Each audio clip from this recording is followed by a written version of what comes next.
ষষ্ঠ উপজেলা পরিষদ নির্বাচনের প্রথম ধাপে ভোট গ্রহণ শেষ। সকাল ৮টায় শুরু হয়ে ভোট গ্রহণ চলে টানা বিকেল ৪টা পর্যন্ত। চলছে গণনা। এর মধ্যে ২২টিতে ইভিএমে ভোট নেওয়া হয়, বাকিগুলো ব্যালট পেপারে।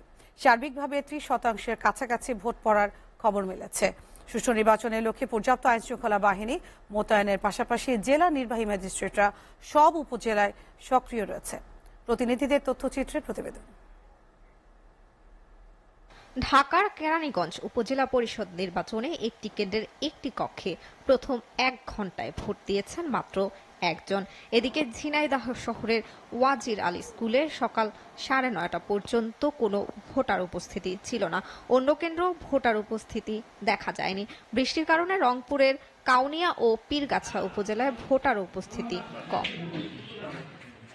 গোপালগঞ্জের টুঙ্গিপাড়া উপজেলায় পাটগাতি ইউনিয়নের সিরামকান্দি গ্রামের ঘেঁষের টেক সরকারি প্রাথমিক বিদ্যালয়ের প্রিজাইডিং ও পোলিং কর্মকর্তাদের সামনেই টেবিলে ব্যালট পেপার সিল মারার ঘটনা ঘটে। কেন্দ্রের বাইরে প্রভাব বিস্তার, পোলিং এজেন্ট বের করে দেওয়া সহ নানা অভিযোগ নিয়ে চলছে ঢাকার কেরানীগঞ্জের উপজেলা নির্বাচনে জয়লাভ করবে না জেনে বিএনপি উপজেলা নির্বাচনের ভোট বর্জন করেছে। তাদের মাঝে কোনো রাজনৈতিক স্থিতিশীলতা নেই বলে মন্তব্য করেছেন আওয়ামী লীগের প্রেসিডিয়াম সদস্য শাহজাহান খান। উপজেলা পরিষদ নির্বাচনে ছেলের পক্ষে দলীয় বা রাজনৈতিকভাবে কোনো প্রভাব বিস্তার করা হয়নি বলেও জানান তিনি।